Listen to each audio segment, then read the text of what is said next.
The Grid. A very cool place made by animators that didn't know what else to do besides use a computer, camera, and using a stick. Oh my god, Rebel programs, only right turns. Now we can do slightly curved turns. Now they're airplanes. Did I nail the energy? This is extremely uncomfortable. Why are sitting you backwards. sitting on my chairs It's a backwards? motorcycle. Y'all can't even see it. I do this for your amusement. Yes, perfect. Welcome to the podcast. I have to turn please around. turn This around, is so Christ. painful. This is so incredibly painful. Welcome to the podcast. Today we are going to be talking about Tron, and of course this is leading up to Tron Ares, as Cameron throws away the stick. My magic wand. And yes, the whole point of this series is genuinely so we can talk about Tron Legacy, which will be in the next episode. But I didn't realize how much was in the original Tron, not the movie, but everything else. So Like the I game? thought, Have you played the original Tron game? we did. Yeah. We went to that barcade in New York. Yeah. Yeah. That was Okay, pretty so nice. yeah. We'll talk about that. I mean, do you want to just get into it? The thing that I find very funny about let's quickly just talk about our opinions about the movie, a little bit of trivia. We'll go into No, we have to spoilers, tell I them guess. what Tron is. And I'm going to explain this to you one last time, Keon. If a movie came out over 10 years ago, I'm allowed to spoil it. I disagree, but not for this movie because very little happens in it. Yeah, Tron is probably the most straightforward movie you can imagine. Well, if we're going to talk about general stuff about Tron, Tron is entirely a long thesis on intellectual property law, but they made it cool because light cycles. you are completely right. But That's it. Yeah. That's it. And then Tron Legacy, they did it again, but they made it cool because they put a hot girl in it this time. Yes, exactly. Dude, by the way, the behind the scenes for Tron Legacy are just like, we like interviewed a bunch of other women, but like, you know, Olivia Wilde just kind of had the She thing. had the boobs. Yeah, and then every review I saw of it was just like, wow, she real hot. I'm like, guys, calm down. Like they're like, you're not fooling anyone. So this is from the Disney Dark Age. This is the era where the Disney we know today didn't exist because the Disney Renaissance hadn't happened yet. So everything during millennials' childhoods that were like, wow, Disney is the best thing ever, wasn't around yet. So this movie got a cult following, but it's funny. Everybody says that this movie was a flop. It really wasn't. It actually did decently. It was on a budget of... This is just going to be the whole episode is Keon stopping us randomly and then editing it to make it look like he didn't just stop us randomly. Yeah, Not you're gonna if you keep talking. Now you have to keep this part in. God That's damn why it. I'm talking. I know how editing works. God. It was on a budget of $17 million, which I mean for now is like adorable, but I mean at the time it's a good amount of money. That was billions of Yes. dollars back then. You could have bought a small you could buy a small island now. What am I talking about? Yeah, fair enough. But it made $33 million, so not that bad, honestly. Yeah, it made its money back. You could buy a whole grid for that much. You could buy the whole grid. Yeah. Now, the funny thing though is that it has been theorized that it actually would have made more money if it was released when they wanted to release it. It was actually released in the summer of 1982, I think it is. But the funny thing about that, another movie was set to be released in the summer, and Disney wanted to really mess with it, which was Don Bluth's first movie. He made Secret of Nim, and he used That's to work not the for... movie I would think you would want to compete with using Tron. Well, that's what I mean, is that Don Bluth used to work for Disney, and then he's like, I'm going to do my own thing. And they're like, no, you're not. So then they released Tron in the summer to compete with it. And then all of the other Oscar contenders came out in December. A main one being E.T. So kind of hard to compete with that. Yeah. Yeah. Funny enough, this is the big piece of trivia, is that Tron at the time looked so completely different from everything else because computer, right? How much you know about Tron and Computer? Honestly, I just want to go back and say when you said E.T., I thought you were going to say the original working title was Extra Tron. Yes, it was the second Tron. They released Spielberg loved it so much. Yes. And then he realized he couldn't call it that, so he had to change And then the he made title a stupid about little something alien. about aliens. Yeah, exactly.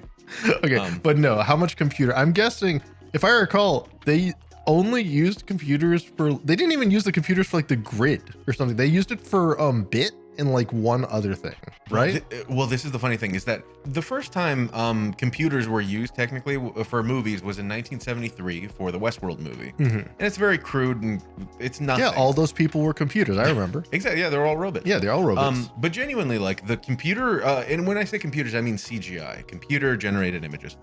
And then we see it in like Star Wars, where they show how they're going to attack the Death Star, and it also doesn't look very good. 1977.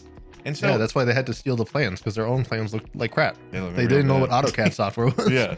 And so now they were like, okay, well, we need to make this movie look very interesting. And the main reason why they were going for this perspective was all because of the orchestrator of the TRON series. Do you know who Steven Lisberger is? I don't even know who. No.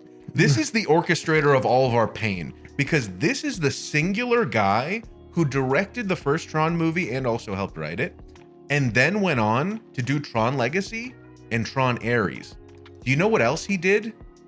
I'm guessing other TRON projects? Basically nothing. Like genuinely his entire I have career. one good idea and I'm sticking to it. Well, it's just so interesting because similarly to like Harrison Ford with Indiana Jones, he's just like latched onto it and is like, oh, this is the TRON guy, so he'll be with the TRON series.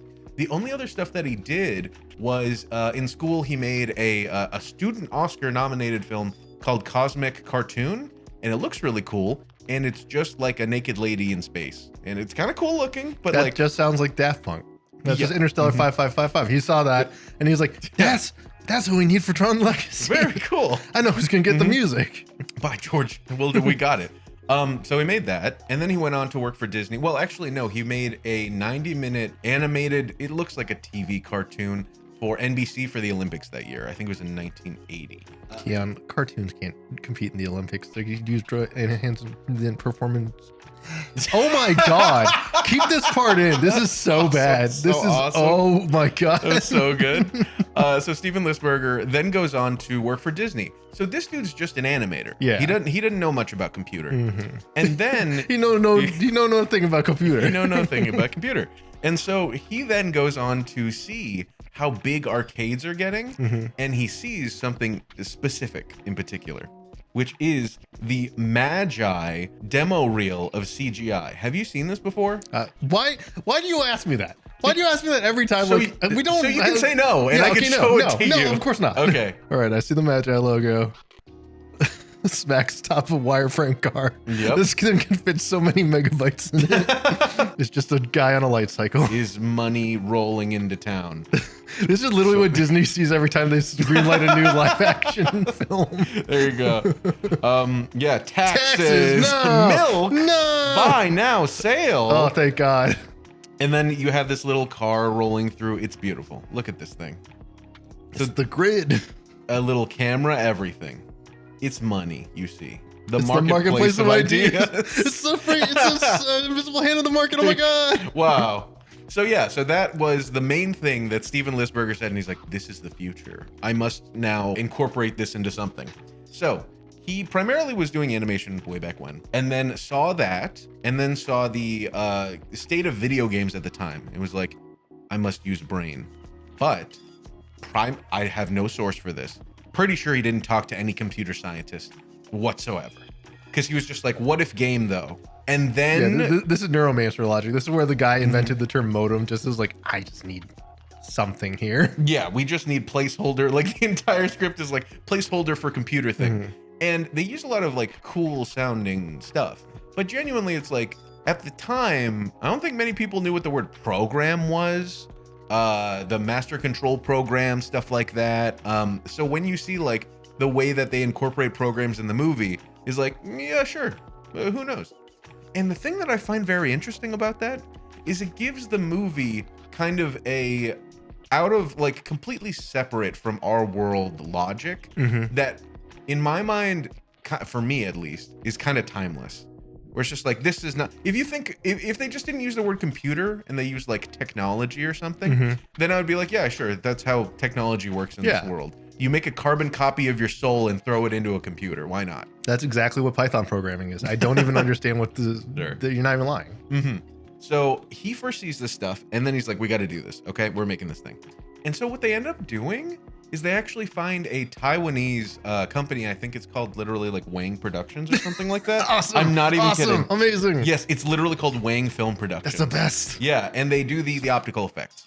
And so apparently, this is really interesting, in my opinion, is that, you know, they're sending all of these cells back and forth from Taiwan. Yeah. And they're like, okay, we just need you guys to pump these out. Like, we only have so much time. And so after they finished a film cell, they realized that sometimes they would send it before the ink dried. And so they would put it into a package, send it over, and then realize that in the mail, it got smudged and kind of messed up. And they're like, well, this is taking so long, so whatever. And literally Steve Listberger was just like, you know what? That kind of looks like a glitch. We'll keep it in. And so they just used, like, if you see any like jitter or whatever in the movie, that's just them being like, I mean, it's a bug, but technically it's a feature. Exactly. So really using that coding logic, you see, early original programmer. Yeah. Spending $17 million. Yeah. God. Well, even his software went over budget. I love it. So that's a lot about the production. Let's actually talk about the movie. Okay. Spoilers, shall we? Shall we spoilers? Spoilers. And of course, I refuse to entertain the spoilers thing. Yeah, screw you. Yeah. So primarily with all of the 3D animation, the thing that's really interesting to me is that every single frame was not made by a computer auto-generating it. I love how you say spoilers and then you proceed to talk about the most like minutia-driven nonsense. This is not. Here's a spoiler. The guy is a guy and he got his software stolen, as literally every guy in Silicon Valley did at the time. And then instead of any sort of meaningful legal recourse, he gets shot by a laser that sucks him into the game. And then now he's stuck inside the game and he has to defeat the master program, who's actually a big meanie and definitely looks like his boss. And then he defeats the master program and comes out and he meets the cute girl and is like, and we're all happy and this won't be a problem for 30 years until I, Jeff Bridges, come back for the sequel. There, that's a spoiler. That's the whole movie, basically. Yeah, there you go. Also, well, again, nothing happened. Also, weird thing, you know how like there's like this weird love triangle between Tron, Yori, and Flynn. Yeah. And Yori just straight up like right before Jeff Bridges, Flynn just jumps into the master computer thing, master control program, and then it turns blue, and then it shoots him back up. Right before he does it, Yori like smooches him, and he's just like, cool, now I got all the power I need to finish. And then he does it, comes back, and then Yori right away is just like, the day is saved, and Flynn goes back to our world, and then sees Tron, and then kisses him, and it's just like, okay, I guess that's fine. That's not weird. Yeah, I not weird at all. Kiss that guy, but that's not weird at all. Two things about that I find very interesting. One, according to the lore, the only reason why she kisses Flynn is because literally part of your soul is imprinted on the program when you make it. So apparently back in the real world, Laura that like wrote this program was just like kind of like Flynn. Yeah, we had a fling or whatever. Isn't that supposed, because she's what's his face's mom in the sequel? No, she's not. No, she gets with Alan Bradley. She gets with Tron. That's the point. I didn't even realize that bit. So literally she takes his last name. So in the sequels that's like listed as that. She's Miss Tron? She's Miss Tron. She's Mrs. Tron? Yes.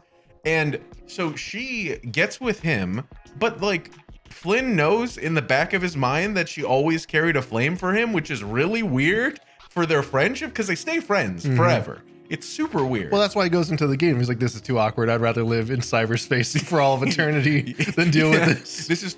I think this is what happened. He actually went to Laura and was just like, I know you have the hots for me. And she's like, shut up. Yeah. Like, get out of here. And he's just like, it's too cringe. I need to get the hell out of here. I would rather, guys would literally do anything other than go to therapy. Guys would literally invent an entire cyberspace, go live there, where they subjugate an entire second class of people to being basically destroyed and do a whole number of other things and cause a world revolution that's going to lead to Jared Leto having to be the lead actor in a movie no one really asked for, but everyone somehow now wants because Nine Inch Nails attached themselves to it. And all that instead of just going to therapy. In one sentence, you explain literally all of Tron Legacy. And Tron Ares. There you go. Well, there we go. Yeah. These are not complicated movies. No. These are turn your brain off and enjoy the soundtrack movies. Yes. This movie, the way you described it is, basically the entire plot synopsis. And I think of this movie as I would like the original Pinocchio. Like the OG Pinocchio, and the reason why I was bringing up all the computer generated stuff is because the original Pinocchio, at the very beginning of it, has this moment of like 30 cuckoo clocks. And they're all like animated very cool and interestingly. And it's a way for the animators to flex their muscles. This has never been done before. It was the first computer generated scene in all of Hollywood. It took them 300 years of computer time, which back then was 1,000,000 years of computer time, to animate all those Pinocchio clocks. It's the opposite of like, it's Shrek logic. Have you heard about that? The Shrek issue? It's like the render time. Yeah, it like compounds over and over again. Yeah, like apparently each Shrek movie took exponentially longer to render because of the technology of the time. Until they had to just simulate, like we just exist in reality. This reality exists is simulated. This is the current Shrek movie that they're making. Yes, we're doing it. We're in Shrek 12. With the first Pinocchio movie, this feels just like that. They're like, what if computer? And then they do computer and they're like, well, now we can make animation with computer. And the interesting thing about it in my mind is that it's known. This is the biggest fact about Tron, that at the Oscars that year, they were like, wow, Tron was amazing. Disqualified. And they're like, why? What did we do? Yes. And apparently what happened, and E.T. did actually win the Best Special Effects Oscar because they're like, you use computer, you cheaters, you son of a bitch. And so they're like, we can't use you because you technically, this isn't man-made. There's no soul. Yes. There's no soul in this. This is ChatGPT. ChatGPT made this. This is the exact, what? This is the exact, there's precedent for why you can't make an AI movie and it get an Oscar. Yeah. But genuinely, like the thing that I find really funny about this is that every single frame that they made of the computer animation, even though genuinely like it looks really good, like every single like motion looks so perfect in that way that like all the polygons are how they're supposed to be. Every single one had to be technically animated by hand in the form of using every single vertices that you see, which is a lot genuinely for the time, were all written specifically and sent into a computer every single frame. If they messed up, they'd have to redo it, send it to be rendered, show it again. It seems far more tedious than actually just hand animating. No, they don't realize it. It's stop motion inside a computer. Yes, that's 100%. What they were doing. Yeah. Instead of having a stop motion little dude that you can position it every single time and know exactly what he's going to look like every single frame, you have to tell the computer, this is how I want to position it in the next frame. And when you see the vertex is off on the moon, you're like, God damn it. Why are we using computers again? You left Steven for lunch. You piece of Come shit. back from lunch and find out that you wasted your lunch break. Yeah, seriously. That's like exactly what time. the entire time was like. Yeah. And it's interesting because that alone would be cool. But then additionally, you were joking earlier that to create the look of Tron, they couldn't just have, okay, well, here's the character. We painted their head blue, and now when they show up, they're blue, and we used a filter over it. Every single frame in which a character, or you see that halation, like that glow around a person, they had to... Halation meaning halo-like effect, right? Yes. So like kind of behind my head, you might see a little glow from this light. That's because it's kind of like we're bright. bald. Because we're bald. Because that's because the light's bright, and I also put a filter on the camera, and we're bald. And we're bald. So that halation effect is not something that they could draw on or whatever. They really wanted to make look like electricity, coming at the camera. So to do so, they actually filmed every single part with a human being on an actual set, and both the human beings and the set were completely black. Like every part that you see that glows is actually just black, painted black. And then they had people painstakingly tear out all of the black from the cell and then shine a light through it into the camera. And they're like, cool, now we have the frame. It's been exposed. And that's how you get that look. So much damn effort for the Oscars to be like, no. No, this is Shut also up. Yeah. this is also why they were like, this should also count as animation. Yeah. Because this is how animation does it. Like in animation, if you ever see like an Akira or something, if you ever see like a motorcycle headlight or something and it's got like that real bright halo effect. Yes. That's what they do. They cut out the cell and they just show you the light shining through behind it. And they might put like a graphic over it to give it that little bit of like detail of like the headlight lens or something. Yeah. But they were doing that for every goddamn frame of this entire movie. Even the scene, that's the weirdest part. Jeff Bridges in the real world, they had to cut him out. every time. There's just a glowing Jeff Bridges, and everyone's like, Jeff Bridges, biblically accurate Jeff Bridges, please stop bothering us. We promise not to touch your intellectual property again. God. It is funny to me because Steve Lisberger and Jeff Bridges are like the two carriers of the torch for Tron. Yeah. And they're like, we must be in it. Literally in the... Wait, is Jeff Bridges even going to be in this next movie? He better be. I don't think he is. They better not do the CGI Jeff Bridges and just have his model in the background. God, that was so weird in the last Tron. It's literally the one blemish on that movie. We'll talk about it later. But genuinely, like, they even said for Tron Legacy that he's like, oh, it's like getting back together with old friends because the actor for Alan Bradley. Jeff Bridges with his like 30-yard stare. Yep. Actually, there is a moment that's kind of funny with the actor for Tron. Go say it again without punching your microphone? Not at all. So there's a moment that's kind of interesting with the actor for Tron where he's doing the scene where he's doing the light, like the disc throwing. So in this world, he actually killed a man in real life. Him. Yeah. The disc actually was razor sharp, and he cut his head clean off. Yeah, like Odd Job. The guy he got rezzed? That's what they called it? Derez. Which is kind only of Jesus can res. Yeah. Well, oh my God, the Messiah allegories for this are so funny. But genuinely, the thing that's kind of crazy about these movies is that like they are Disney movies. These were made by Disney. And so there are elements of it that like it's really like intense in parts. At the beginning when Clue gets like exploded, he's like screaming. Jeff Bridges is like screaming out in pain, and it's like, Jesus Christ, this is the beginning of the movie, man. That's what I think happens every time I drag something to the garbage can. It screams out in pain. Recycling bin. I have no bits and I'm a scream. Yeah, exactly. Yeah. You have no bits because I just emptied the garbage bin. Deleted it. Yeah, so it's very intense, but it has to be Disney's like PG fun thing. So literally, instead of guns, they were like, we don't want any guns. We don't want any sort of like violent weaponry. So they made this disc, literally a dull piece of it's a plastic. frisbee. No, it's just a frisbee. They were frisbees. Exactly. Yes. Yeah, I don't know why you're trying to sugarcoat it as anything but a frisbee. No, it totally is. They were frisbees with reflective tape on them. Yeah, and so the idea being that you like throw the thing and it's supposed to be dangerous in the game, but like in real life, you could have children running around throwing frisbees. Are you like, kidding me? Yeah. You've clearly never done disc golf or regular ultimate frisbee. They're very dangerous. You're showing your college passions. Your millennialist showing. Exactly. Yes. Wait, what was that called again? Disc golf. Ultimate frisbee. That's it. Yeah. No. If you're cool, you call it ultimate. You just call it ultimate. Kill me. So no, if you've been hit in the head with a disc golf frisbee, you might as well just die. Yeah, the thing is heavy. They're so stiff. It hurts so much. Yeah. I'm just quickly going to pinch off this one story because during the scene where Tron is fighting and he's using the disc, there's a moment where he does this rad move where like they throw the disc at him and he catches it behind his head and he gives this like death stare and you're like, Jesus Christ. Yeah, that's just normal ultimate frisbee. Genuinely. Apparently what happened is that Steven Lisberger was like taunting him and he's just like, you suck at this. Could we get one take? And like the entire time was just like mocking him. And so literally he's looking off axis when he like gives the scowl because he's looking at the director being like, shut up. So it made it into the movie. It's pretty rad. But yes, so the discs. This is the quintessential part of the movie. It's the thing that the MacGuffin that they need to go get powered up.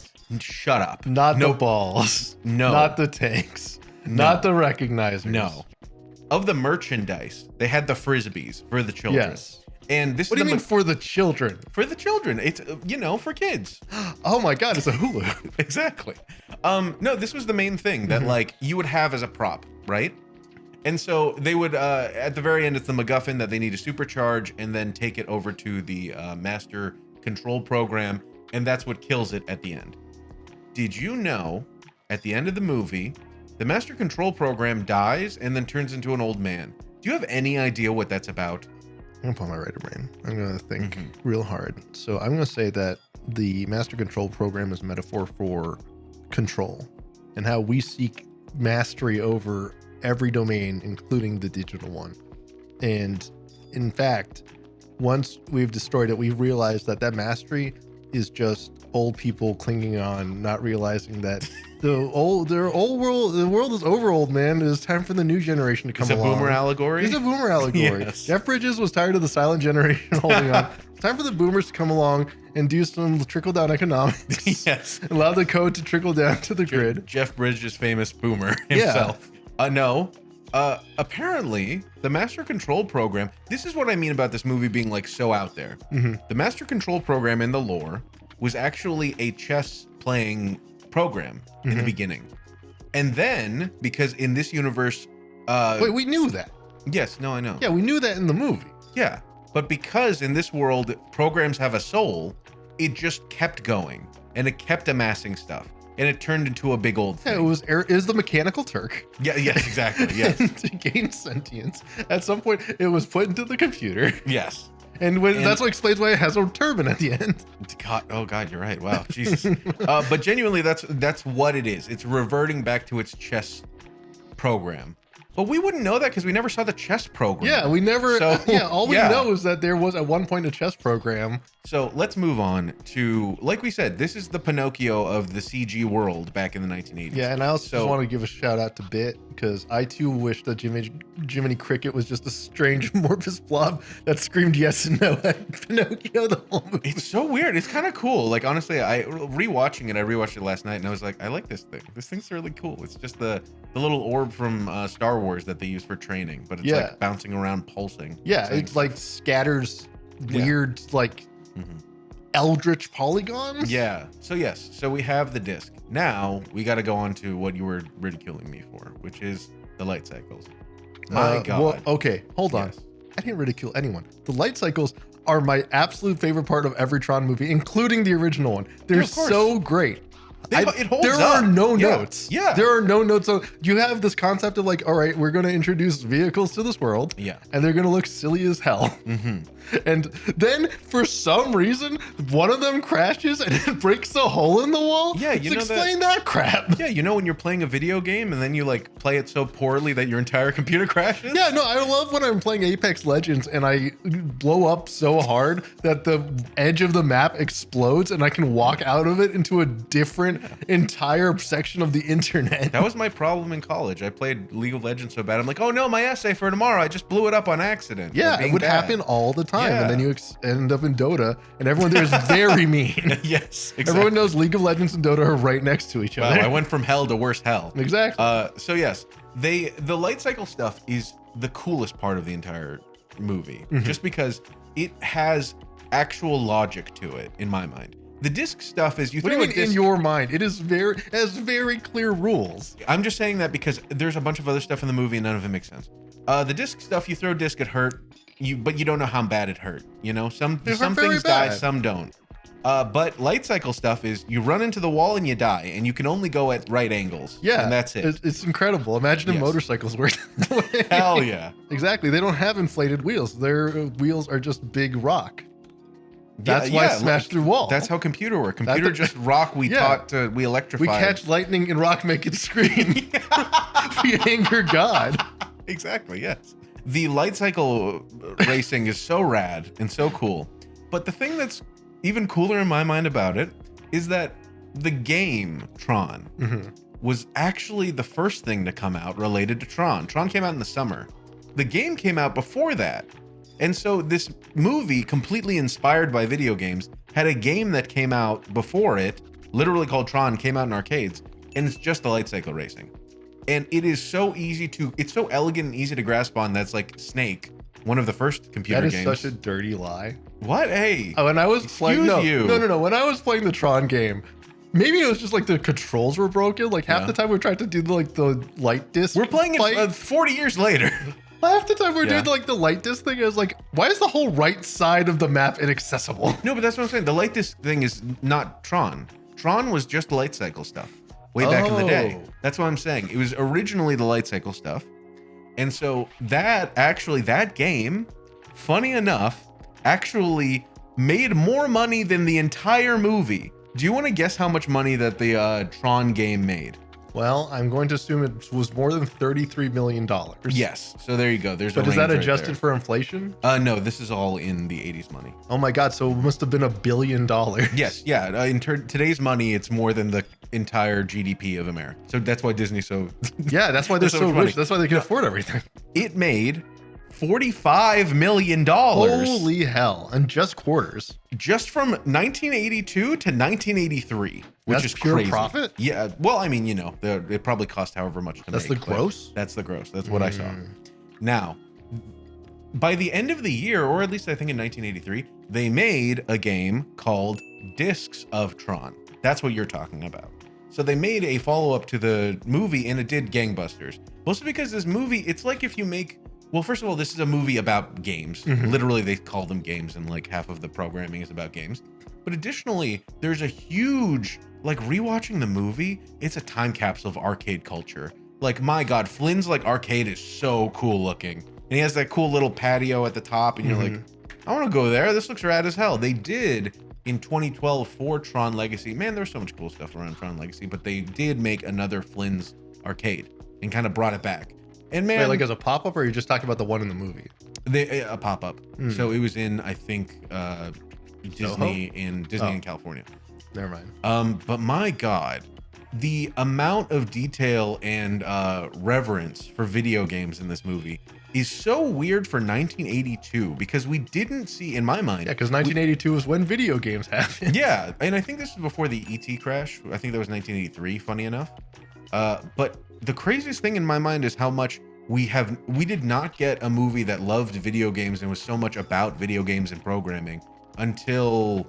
I don't even know. I don't even know when the next movie that gave a shit about video games was. Well, the next movie that gave a shit about programming was Jurassic Park. When they flew around the Unix system? I know. Yeah. I think it was the part where he, got lazy and did not spare no expense on the programming, and everyone died in the park. We could do an entire episode about just that. I gotta say this real fast. So the reason that happens is actually because he wasn't supposed to die, obviously, on his way. He was supposed to go to the docks, drop off the can, come back, and then return on all of the security systems. Sure, yeah. He just died, so he never was able to do that. Yeah, just a regular programmer making deadlines. Yeah, a normal programmer who Crunch Culture does to you. Possibly imagined that something would go wrong with his software, because that was never happened before in the history of all software coding up until then. It's the most empathizable thing. Yeah, about but before that, all we had was Tron. Yes. So now that we're actually talking about the programming part, let's get back to the theme you mentioned at the top of this whole thing. Jesus. About Jesus. Jesus has intellectual property rights. That's why he came to Earth. Go on. Like the entire point of the movie and pretty much every subsequent film has to do with intellectual property rights. The entire point was that he writes the cool code, and then Master Control Program is like, no, it's my code. No. And so he's like, well, I think that sucks. And instead of doing a lawyer's thing or going to therapy, I will instead break into what apparently is a nuclear physics lab attached to an AWS data center. So that location, let me see if I can find it. I wrote it down here that is actually like here we go. It was filmed in the Lawrence Livermore National Laboratory. So the entire set for this movie was, outside of like using some matte paintings to expand backgrounds, was just a laboratory that they rented out and were able to film in. And that's why it has Isn't the Lawrence Livermore Laboratory like a particle physics laboratory with lasers and crap? Yeah, that's why that door is enormous, I think. That makes a lot of sense. Yeah. And so it's just really funny how much they were just like, okay, we've gotten here. We're almost 40 minutes in here. And I need to tell you that the stakes of this movie are so minuscule. Fucking nothing is happening in this movie. No, they are not minuscule, because if the Master Control Program continues to go running amok, it will take over the world and presumably do. It's just very poorly communicated stakes. I'm going to be the annoying critic that say unplug computer. I'm going to be that guy. No, I'm going to be the annoying critic who say, Master Control Program, if you're so smart, why not shoot him with regular laser? Why not kill him? If you're so smart, why are you dead? Yeah. Idiot. This is like in Jurassic Park, the new ones where they're like, I've created this laser that when you aim this gun at someone and shoot them with this laser, this velociraptor will kill them. Like, why not shoot them with the gun? Why not use the gun? It's like, well, guns have been outlawed in this year. I've created this laser. And what it will do is, instead of letting my opponent do whatever they're going to do, they will come into the game where I will hunt them with complicated crap. Yeah. Why not just shoot them with a regular laser that will cut off their head or set them on fire. Yeah, they'll be given every opportunity to undermine and destroy me. Why in not this drag world. them directly to the recycling bin and get Hell rid yeah. of them that way? God, and there's a really good episode of Community that kind of cribs on all this, where they're like an ancient VR like computer, but it's really Tron, where to do anything is the most cumbersome thing you've ever seen. Yeah, in your it's like, entire no, life. to delete it, you have to first go into the settings. Now take it to the fountain of disposal. Yes. Which additionally, there's an entire moment where like it's so funny to me that like you can tell that like a storyteller was writing this. That they're like, oh, now you know they've had like a lot of stuff happening with this big tank. So let's have a moment of respite at the stream of data or whatever. And they have like water and they're splashing it at each other and like, this is such good data. I'm like, what are we doing, man? You're in computer. Like, why That's are we why doing it's this? funny. Yeah. But that's what I mean. It's so completely its own thing. It's like, why would anything do that? Like, this doesn't make any sense. So yes, the entire plot being intellectual property rights. ENCOM is this giant company that's basically been taken over by a computer. And interestingly enough, I don't know if this is kind of the most, I don't know how to say it, like a prophetic movie of all time, where there's an app that's running a company and there's like a feckless CEO at the top that doesn't know what they're doing and it's just stealing intellectual property. Maybe like OpenAI a little bit. I think all the AI companies at this point, including Google and including Microsoft. But that's what I mean. It's not even prophetic. It's just is. But it's literally a black box program that has grown too big that they're like, we don't know how to control it. So good luck, everyone else. And if you're going to do a lawsuit, you probably have to get inside the computer and figure out what the black box is. That's why I've been trying to figure out how to chance. get inside Google for the past 3 years. It's literally wish fulfillment for someone that's been stolen by, like, their stuff stolen from them by AI. Like the actual prophetic one would have actually been like the AI is run amok and allowed to run amok because of money. That's the guy's happening. not the guy's not like there's no like capitalism element to the movie. Yes, there is. Okay, go explain it to me. Because literally that's the point, is that Flynn, the very beginning is that Flynn's like, okay, I need to send Clue in, codified likeness utility, to go find proof that I made Space Paranoids, the highest grossing video game of all time. No, that's his motivation. Yeah, yes. But the actual motivation for the master control program has nothing to do with capitalism. No, and I understand that, but it is, I'm telling you, this is a great parallel. Literally, the thing that will destroy the world is unchecked amounts of stealing people's property and then giving the company money. They stole Space Paranoids from Kevin Flynn, and now it's making them a bunch of money, and they're like, well, the machine make money, so who cares? Even though it will destroy the world. Huh? You know what? You've convinced me. I've come around. I'm on your side now. And now this is how all of the AI people are going to save the future, by intellectual property and making sure that they... I think though that you were onto something with maybe we unplug computer. Yes. Maybe we don't have to go fight big master control program. Maybe master control program. The ironic thing is Kurt Russell showed us how to defeat this exact chess program in a different movie called The Thing. You throw some whiskey at it. Exactly. That's all we needed to do. Yeah. But that's what I'm saying about... Wait, no. I'm sorry. Now I just imagine the suits with the guns, but they have the discs. So it's the thing. Discs? Yeah, so it's the thing, and it's the big monster, but They're it's just not the throwing flamethrower. frisbees. That's pretty good. That's pretty good. No, we can't let it get to Like, civilization. I fight for the users. He's just trying to destroy it. Exactly. God, that'd be pretty good. Now that I've dismounted my soapbox, I just think that it's very interesting how much this movie is about the idea of this intellectual property stuff. Now, specifically, I think that this is related to history of the first Easter egg. Do you know about the story? Yeah. So Yes. the first Tell me. Easter egg was created because they couldn't find Jesus. So they're like, well, we need to find something. Am I a joke to you? Yeah. Why do you think I'm always no. laughing when I'm around you? Yes. No, none of that. Are you talking about Parsifal and all that stuff about the Holy Grail? Is that why he's called Parsifal? Read the book. I hate that Sorry, book. this is about Ready Player One. Ready Player One is such an ass book. I refuse. It's Okay, not first of all, it's I not really did read that it. good, but yeah. I read it. I forgot about the literal Jesus part. And you forgot about the first chapter, which is fair because it's a lot of dumb. It's so crap happens in the ass. movie. Yes. Anyway, so moving forward. Actually, I don't even think they talk about that in the movie. They about don't why talk he's called about it in the movie. Parsifal. That's annoying. Anyway, moving on. the whole thing about the very first Easter egg. So back in the day when video games were made, they didn't want any of the programmers to get any credit. They're like, this is an Atari game. It was made by Atari, you see. Who cares about the creatives that spent their time and effort on it? It's the you made this meme, I made this meme. Exactly. It's like, my game. And so back in 1979, the game Atari Adventure came out. And in it, you're grabbing a bunch of keys and stuff and unlocking doors. But specifically, if you did this entire crazy route and went to the secret room, you would be able to see one of the developers. His name was Warren Robinette. And he put that in there to be like, screw you. I've done this thing and I want everybody to know about it.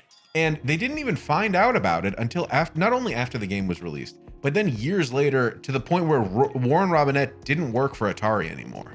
And so I feel like this is, because it's happened in 1979, around the 80s, that in my mind, this is an impetus for the movie, where it's like, there are a lot of people making these games. And specifically, Steven Lisberger was just like, I love video games. I think they're so cool and they're so new and exciting. Specifically, Pong was like, I love this thing. Yeah, what if Pong but frisbees and also they killed people? Holy shit. Wait, did you just figure that out? God, wow. For a guy who's been negging me for the past half hour, I'm surprised that you just figured that out. I can't believe that. Yes. So, oh my God. Literally, I saw that. I was like, this is an inspiration. I'm like, wow, I didn't put two and two together. But he was so interested in all these video game things. So the whole point of the plot is that there is a developer that spent all of their time and effort on a final product, and then it was ripped away from their hands, and then was like, I'm going to fight back for that. And so it's a kind of wish fulfillment in my mind for Warren Robinette. No, I completely empathize with that entire worldview as someone who spent a decade in the industry. So here we are at the end of Tron. Is there anything else you wanted to say about Tron? Because I have a completely separate topic that I wanted to inject at the very end of this episode to prep us for the next episode. It is weird that they made a movie about dudes wearing helmets and throwing frisbees, and that would become cool to millennials. It's funny you say that because in my research, I forgot about Tron Guy. Do you remember Tron Guy? Yeah, I remember Tron Guy. I thought that picture is from the 1980s. Like you saw the movie and it was like, I'm going to do like a perfect version of that costume. Kind of like how people were doing for their passion for Star Wars, even before like pictures of the movie came out. So they literally would just watch the movie. No, that picture's from 2004. So bro just had it on DVD. It was like, life imitates art. Yes. So I want to talk right now about the 2003 game TRON 2.0. Do you know anything about TRON 2.0? This is the one we drove to get? No. We'll talk about that in a moment. TRON 2.0 is the spiritual successor to the first Tron movie, mostly because it's not technically canon. This was not worked on by Steven Lisberger. It didn't have any tanks in it? It did. So it was canon. God. Well, funny you say that because it's a first-person shooter, and you have a cannon the whole time. But you don't have discs. I'm pretty sure you don't, but it's like, it was made by Monolith Software, Monolith Productions. The people that made the Fear franchise and Shadow of Mordor. I actually like the Fear franchise. I know, it's really funny. Pretty good. This was I think their first foray into computers. Yes, but their first-person shooter game. And the thing that's interesting about this game and why I want to bring it up, I actually watched a great video by Cypher Zero. So thank you so much, Cypher Zero. Go check out that video. It's very good. It's a good review. And thank of the game. you for citing your sources. I try to all the time. And so primarily, the thing that I find so interesting about this game is that it has a lot of parallels to TRON Legacy.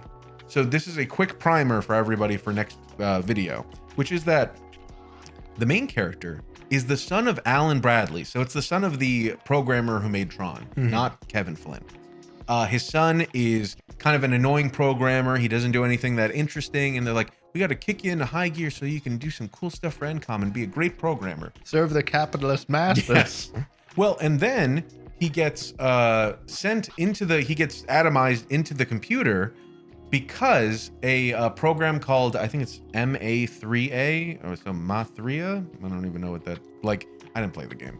Primarily, that program was like, hey, there's a virus around here and we need you to stop it. So instead of doing Norton antivirus or McAfee, we're going to have a literal human being come into the Tron universe. Somehow less bad than McAfee. Yes.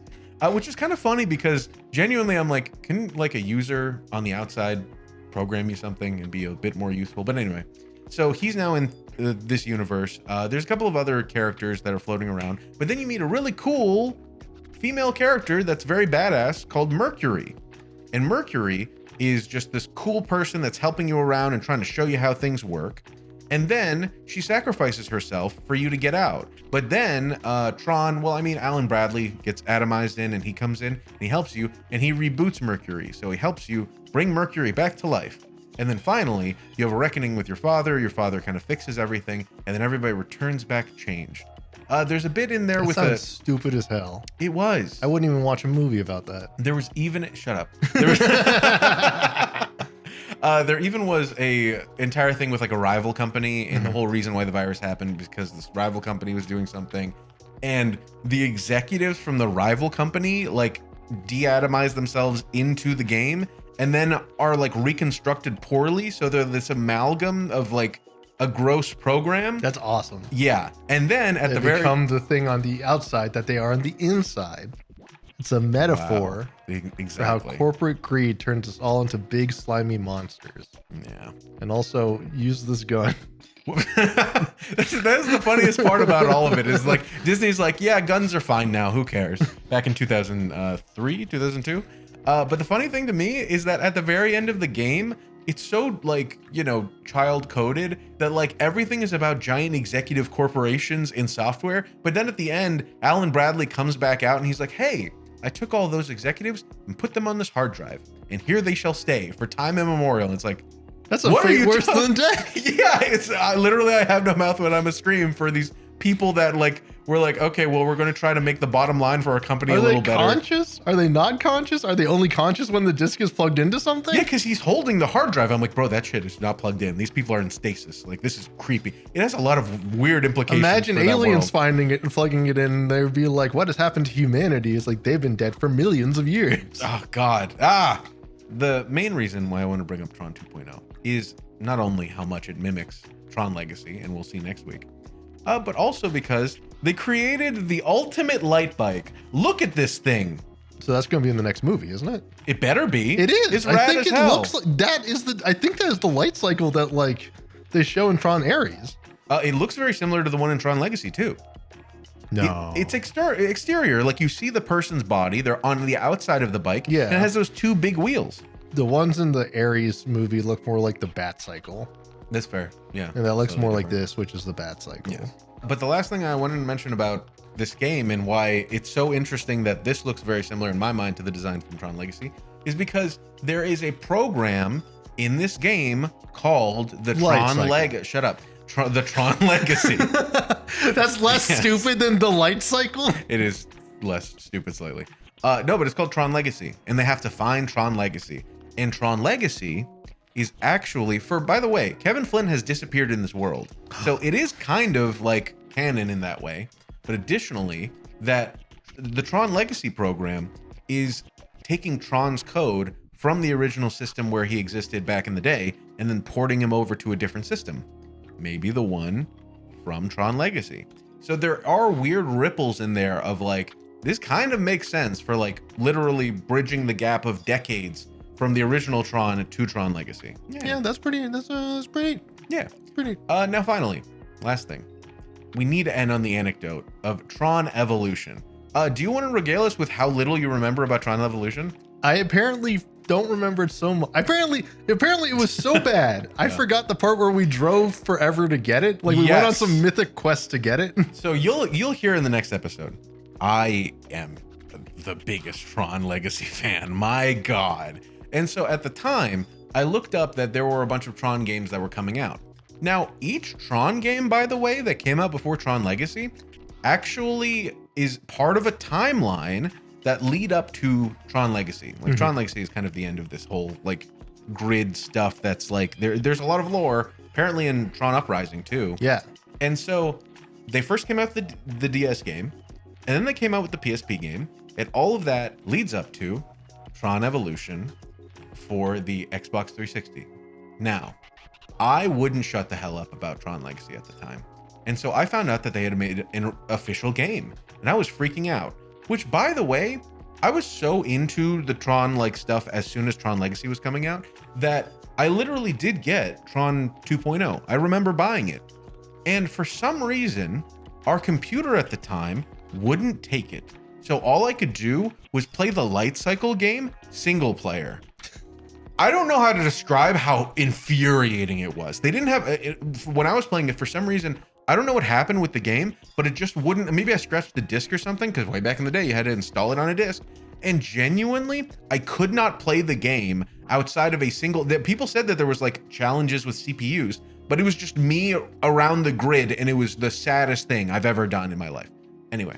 No, that's because all the ISIS have been killed. Yeah, you don't understand. This was... Oh, God. It was foreshadowing, yes. This was the defunct early grid system. Yeah. But yeah, so we heard about TRON Evolution. I was like, oh, my God, we have to go get it. And so in my beautiful mind, the movie basically barely came out. This game hadn't been out for very long. There were barely any reviews online, and no GameStop in our area had one. So I was like, this game's so popular. It's so huge. Everybody's getting it. Also, real fast, shout out to GameStop. You're still the most ass company. I don't care about your stock thing. We were like, okay, well, let's see where the nearest GameStop that has it is. We literally asked like our local GameStop manager, like, well, where can we get this game? And they're like, yeah, we went at gunpoint. Yes. Like, we held the Frisbee yes. to his throat. Yes. And they're like, yeah, it's an hour away. And we're like, we're high schoolers. We got nothing better to do. And so we drove an hour away to a GameStop that was like in the middle of nowhere. Like nobody was there except for literally the one person behind the desk. And we're like, can we get TRON Evolution? And he's like, well, guess what? We needed a password. And the guy did like a whole thing. He took us to a back room that I'm pretty sure wasn't part of the GameStop. And the password was TRON Evolution and $60. So we gave them. So the dude was like, guess what? We only have the one copy. I'm like, our lucky day. So we get it from him. And then I'm just also, like, I like how you keep saying our as if I wasn't just like oh God, what's the name of the little dude who follows Don Quixote fighting windmills? Yeah. It's incredible to me that you don't remember this because we both were actually really excited. I'm sure we were. Yeah. I clearly am just I'm so not impressed with this that I was like, I need to never remember this happened. I'm just also picturing that you were just like, wow, no, I'm just glad that Keon's happy. Yeah. Because if you don't remember that, you're just like, wow, I'm happy. I didn't do this happy. for TRON. I did this for Keon. Exactly. So we go back home, we pop it in, and it is ass. It is ass. I was so mad just because I had played TRON Evolution on the PSP. And that's not like that bad of a game because it's just the games. You play a beat 'em up style running and throwing the disc, and then you do the light cycle races, which are really cool in a bunch of different like maps. Like it's a race. It's not, you can do the grid part, but it's a race. You have a tank minigame, and I think there was a recognizer minigame. It was just a bunch of really good games, and you could just play through all of them. And then I think at the end you unlock the like old version of the light cycle. Pretty good. All I wanted. I was like, wow, there's a 360 version. This one has a mediocre plot, not much going on, and I don't remember because I didn't get that far into it, but you don't really drive around with the light cycle. And I'm like, that's literally the coolest part of it. The only time we were on the light cycle that I remember is that for some reason you fight on like a skyscraper, and then the skyscraper blows up in the grid, and then you ride down it on the light cycle. And I'm like, is that the only time I get to use the light cycle? And it basically was from all I played. I was like, this sucks. And I think I returned it. Wait, wasn't there a fighter sequence?